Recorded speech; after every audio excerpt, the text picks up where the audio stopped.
Welcome to Simply the Law of Life with Gary C. Johnson and Keith Casebolt. Hello, everyone. Welcome into Simply the Law of Life. I'm Keith Casebolt, my dear friend Gary C. Johnson. Wonderful to be here. And guess what? Today, we're going to give people the secret on how to deal with other people, and maybe, Gary, just maybe, the secret on how to deal with yourself. Let's hope. Isn't that valuable? What have you got there? I've got Dale Carnegie. Yes. We've jumped into him. We are all the way up to chapter 2. And chapter 2 talks about the secret for dealing with people. Here's a list of 8 things that every individual wants. I'm going to read them. Number 1, we want health and preservation of life. You'd agree with that, wouldn't you? Absolutely. Number 2, we want food. Some of us want it more than others. Some of us have a lot more like for it than others. Number 3, we want sleep. Number 4, we want money and the things that money will buy. Number 5, we would like to have a life in the hereafter. Number 6, sexual gratification. Number 7, the well-being of our children. And number 8, a feeling of importance. And what does he say about that? Dale next? Carnegie says, out of these 8, which do you think is the one we crave the most? I was shocked. Read it to them. I would have said health and preservation of life. Maybe you would have said money and the things it would buy. Maybe you would have said, I want life in the hereafter, or even taking care of my children. But no, Dale Carnegie says it is the craving to be important, that it trumps all of the others.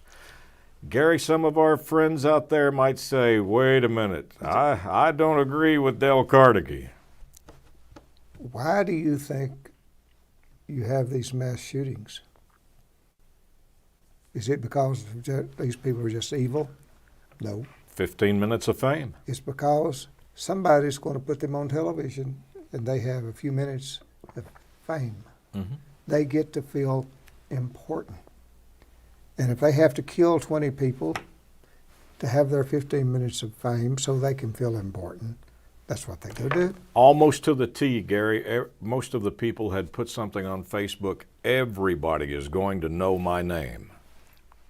If they would pass a law that the name of the shooters can never be revealed, ever, and that the news cannot report it, they would stop. Other than saying the scumbag has met his justice or her justice. There's some scumbag here, but that's it. I agree with you. Once they would lose that ability to be famous, they would have no reason to go shooting people. So now That's just my theory. No, I agree with you, 100%. We want to dive into what the narrative was, or, what the writings they had on. I'm with you. We should never mention their name. But let's talk about, now that the author has told us this, that the craving to be important is the most thing. I'm going down this and looking. We could endanger someone's health. We could deny them food. We could deny them sleep. We could take away money from them. We could tell them they're not going to make it in the life hereafter. We could take away the sexual gratification, even maybe the well-being of their children, and none of it stacks up to disrespecting them and making them feel unimportant. So, isn't that a wonderful lesson from Dale Carnegie?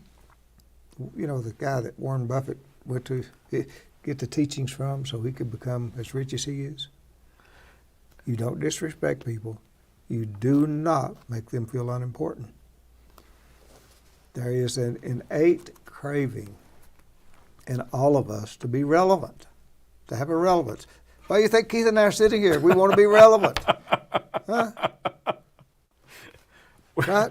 We want to be important. I told Gary one time when you were telling me this, I said, now wait a minute. I don't think it applies to me. And you were like, well, where were you yesterday? And I said, oh, I had to drive to get this award. I had to go all the way to Frankfurt, drove 200 and some miles. It was a certificate, but I had to go get it. And Gary was like, you had to go get it? I said, well, yeah. I mean, it was a major award. I had to go get it. We say that it doesn't apply to us, but it's not true. It does. When I realized how susceptible that I was to that, I was in Jackson Hole, Wyoming. I had been invited to come and teach a seminar to other attorneys.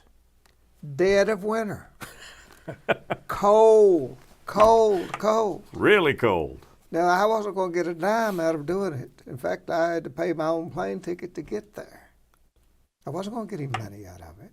I was going to get the satisfaction of teaching these people. No, I was going to have a few hours to where I could be important. You were the guest speaker. I was the guest speaker, and I was going to be important. And here you were teaching attorneys who didn't work in your firm. That's right. Trust me, I never, ever accepted another invitation to speak after that one. So now let me ask you this. When we look at Warren Buffett of the world and other people who have made it hugely successful, I'll bet they treat each and every individual they come in contact with respect and kindness, almost to a T, because they've learned the secret. Keith, I learned from these books years ago to make a rule for myself, which I have, and it's simple. If I touch your life, I will leave you better because of it, not worse. Simple. You know, look, we talk about importance, and you have stressed so many times the spokes in the wheel. You take one spoke out, the wheel doesn't go around. One of the greatest lessons that you taught me, you and I were having lunch, and the waitress that was waiting on us, Gary stopped in the middle of the lunch and he said, I want to thank you for the job you're doing. And she stopped and she said, I take this job very seriously. She told us what time she got there, how long she worked. She depended on her tips. She had great customers. She had regular customers. This lady took so much pride in the work that she was doing. And you simply said, thank you, because without you, we couldn't have sat down and had this lunch. How could I get this good food in front of me and just sit there on my rear and do nothing and be served?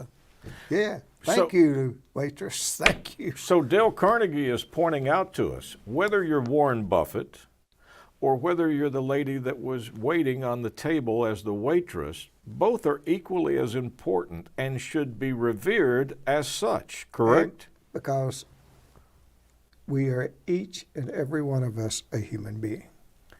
We have access to the infinite intelligence, if we would use it, of the universe. Think about that. Every one of you's got it. You're that important. Otherwise, you wouldn't have been born. Okay? I'm going to change the subject from Dale Carnegie, and I'm going to go to this book here. Listen to Your Inner Voice by Ellen Hall and James Warwood. Well, before you get into it, let me ask you a question. When you're talking about the inner voice and you're telling our friends you're connected to the infinite wisdom, a lot of people say that inner voice is me speaking to me. I'm afraid that you're telling us, wait a minute, that inner voice may not be you at all. It may be a connection to a way higher intelligence than you.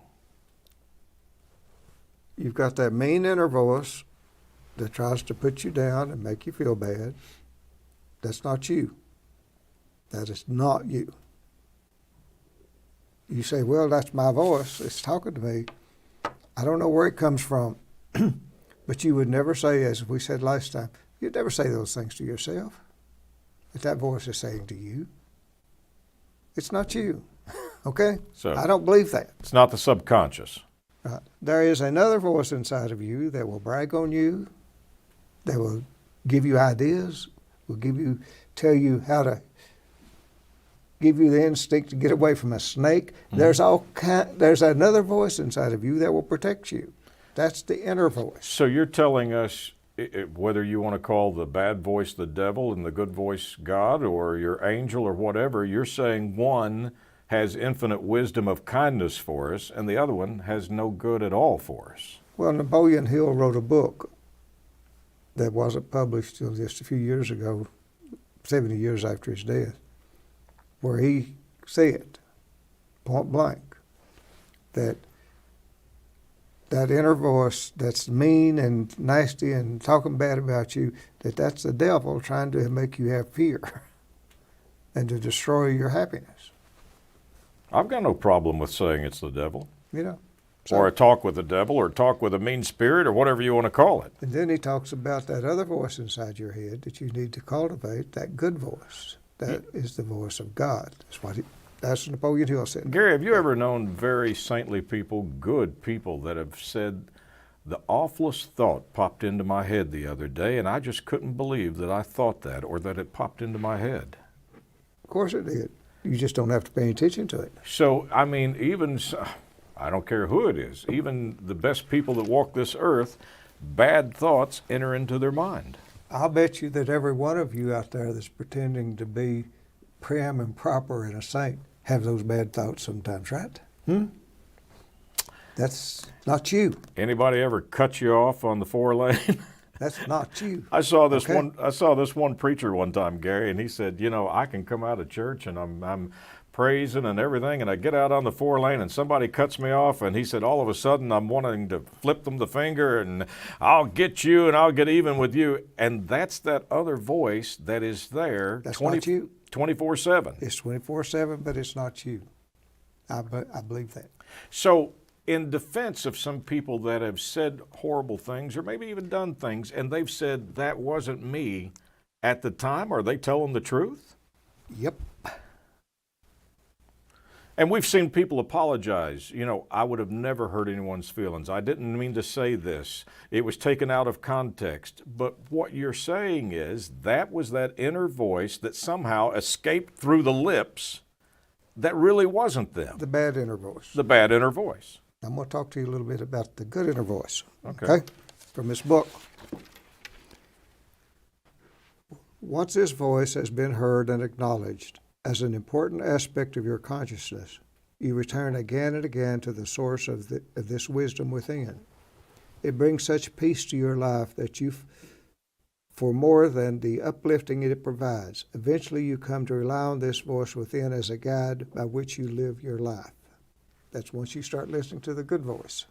So back to last week's program when you said, I tested myself on the drive into the studio today, and I found out that all of the voices, or the voice I heard and all the thoughts I had, were positive. Is that what has happened to you, that you have turned over to that? I hope I have completely turned over to it. I hope I don't ever have any more bad thoughts, but I probably will. But if I do, I'm going to ignore them. But at least you're to the point to where you can say, I don't choose to participate. I'm not going to go there. When those intrusive thoughts start happening, my friends, just say, I'm not going to go there. You can. You have that power. It does you no good. About things that's happened in the past, and you're going over and over and over and reliving them, thinking that reliving them and going over and over and over them is going to change them. It's crazy. It's an insanity. And those thoughts in people's head, those what I call the mean thoughts, cause people to commit suicide. I've heard, you talked about old sayings out of this book on the last program. One of the old sayings is doing the same thing over and over and expecting a different result is the form of insanity, and you're right. Now that inner voice is a small voice within you, if you can get in tune with it, the good one. Now what did the Bible say about it? She put it in here. Kings 19:11. Listen to this about the inner voice, that small voice inside you. And behold, the Lord passed by, and it was a great and strong wind rent the mountains, and he broke in pieces the rocks before the Lord. But the Lord was not in the wind. And after the wind, an earthquake. But the Lord was not in the earthquake. And after the earthquake, a fire. But the Lord was not in the fire. And after the fire, there was a still small voice. So, explain this to me. Are we trying to look for the infinite wisdom to be this mighty wind or earthquake or fire or something so big and so bold that we're going to say, okay, I get it, I see it, I believe it, when in fact it is a small voice inside of us? Each and every one of you. That still small voice. Right there. What else does this person say about this? We each carry on an internal monologue, and for many people, the inner voice occurs as part of that monologue or in the same tones as their monologue. For other people, and for the same people at other times, the inner voice comes as a deep inner knowing or a feeling of truth. Although some hear the inner voice so profoundly as to think it audible, it is not the voice of a strange person in your head or the voice of your frantic self or your urgent self. It is, however, a peaceful, knowing expression of the inner language that we normally speak. It is not the voice of Charleston Heston parting the sea that you hear, but it is the voice that you are familiar with, speaking to you with authority. It is amazing grace, how sweet the sound of this life. That is the good voice. Yeah. And then she goes on to say the inner voice is universal. Everyone has one. Many persons have written about it, and many books have been written about it, but every person has one. Gary, to a T, if we asked all of our friends either listening or watching the program right now, have you ever had the inner voice warn you of danger, or have you ever had the inner voice say, don't go there, or don't do this, or you need to make this decision, and you felt like, wow, that voice saved me from making a huge mistake, or maybe even saved my life because of it? We think of it, as I've said earlier, about intuition or hunches. A gut feeling, we call it. Your gut tells you. You meet somebody for the first time, and you just get a strange feeling that there's something not right here with this person. Immediately. And it's instant. Then you go on and you get to know them, and they're personable and they're funny and all of those things. And eventually, what that first instinct told you comes out every single time. Listen, talk about this just a moment. I don't think we have the book here on the desk, but you had a book called Blink. Yep. Maxwell Gladwell. Yeah, and in that book, you asked me the question, when we meet someone, how long does it take for us to size them up, whether or not they're a good person or they're going to be a friend? And I was like, probably 10 to 15 minutes. And the answer was? 1/10 of 1 second. Think about that. Now, when you talk about an infinite wisdom, how could we possibly size somebody up in 1/10 of a second if there wasn't an infinite wisdom inside of you saying, you're not going to like this person? Or there's something out of kilter with them. They are predators. They're not good people, whatever. Or in that 1/10, you may get a totally warm feeling about them, that they're a wonderful person. Either or. Either or. Yeah. To me, that is amazing that it was 1/10 of 1 second that infinite wisdom or your intellect or whatever you want to call it, gut feeling, says, whatever this person is saying, there's something not right about it. I'm going to read to you one more little thing in this book, and then we're not going to read from this book anymore today, okay? Okay. Because it's good. This is the book, Listen to Your Inner Voice. And it's talking about Eileen Cady was one of the founders of Findhorn, an ecologically advanced community in Scotland in the 60s. Now, this is what she said her first experience was with the inner voice was as follows. God was still somewhat like the Father, separate and above us, reaching down to help. But gradually I've come to understand what it means to find the same God within myself. The first time I heard the voice was in 1953 when Peter and I were visiting Glastonbury Centre, a spiritual power in England. I was sitting in the stillness of a small private sanctuary there when I heard a voice, a very clear voice, within me. I had never experienced anything like that before. It simply said, "Be still and know that I am God." What is this, I thought? Am I going mad? Am I crazy? I had been brought up in the Church of England and learned in Sunday school about the still small voice within. But when you actually hear a voice, it's a different matter. I was really quite shocked because it was so clear. I didn't want to give the idea that this was just happening without any preparation. There had been a great deal of spiritual training leading up to that point. Yet hearing the voice was totally unexpected. Following the experience, I went through a painful period of conflict and tension when I kept hearing many different voices, all battling to be first. I just kept listening and listening until I heard one clear voice again, and then the others disappeared. Okay, to put that into perspective, if any of our friends have traveled to a scenic location, maybe you went out to the Grand Canyon or you went up to Niagara Falls or something, and you've walked out there on the ledge and you've looked, and that little voice in you said, "There's got to be a creator. Look how wonderful this is." Is that the same kind of experience that this lady was having at the spiritual retreat? Let's talk about infinite intelligence for a second. All of the DNA that made you what you are, Keith, came from a microscopic cell that's 1/1000th of an inch. Yeah. It would fill an entire library if you wrote it down. But yet it's in a little old bitty cell that you can't even see with the naked eye. Now you tell me there's not some infinite intelligence that built that. And all of the programming that makes you what you are. What you are is in it. It's in it. You're everything. She's got one little tip here about how you can try to access that inner voice. Number one, and this is the most important thing she says. Number one, here it is. Know that you are worthy to hear the voice. Okay? Yeah, great point. Great point. Formulate a question. Be really quiet when you're doing this. Anticipate that you're going to hear an answer.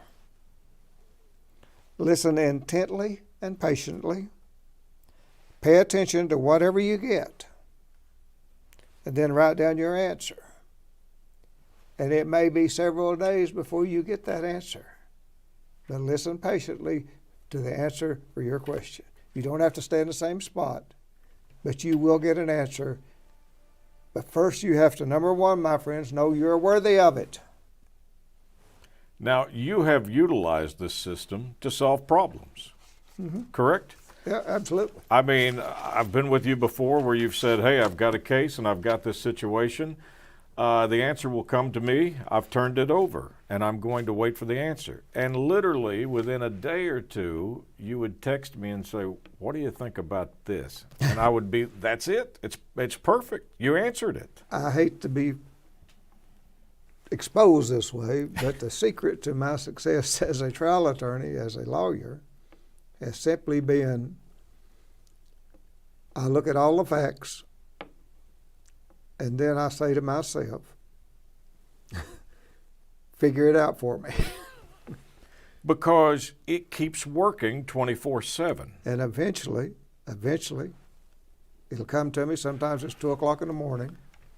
But eventually the solution of how to put all of those facts and make them and down and put them on the head of a pen will be just like that. So it comes to me. Now let's make that point again to our friends. So any of our friends that have walked around and say, oh, it just popped into my head, or it was just luck that it came in. It was not luck.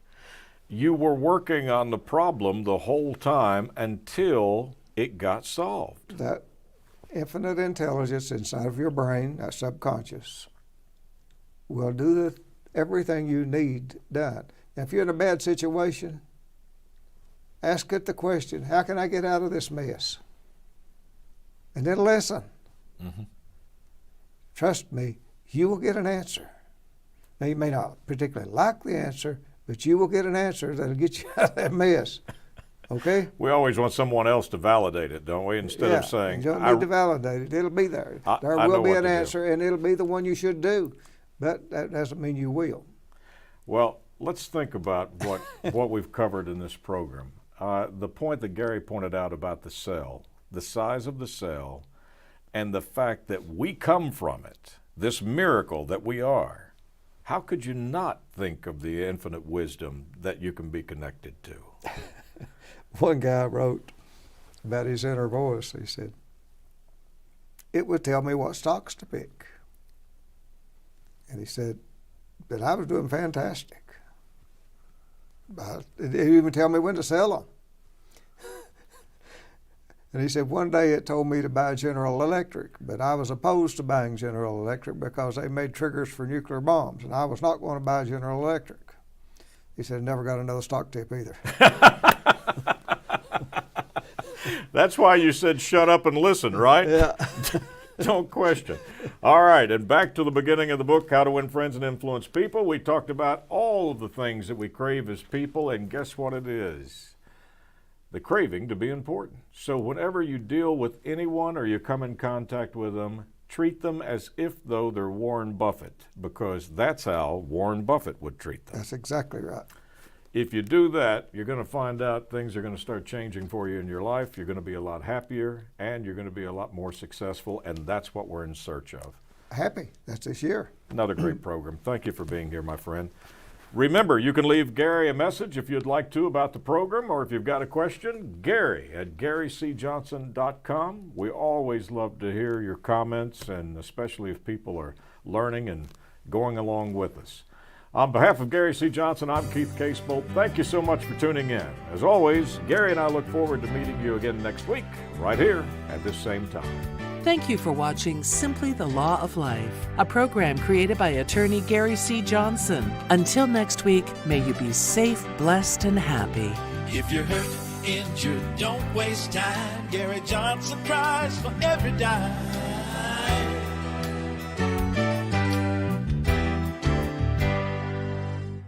I'm Gary C. Johnson.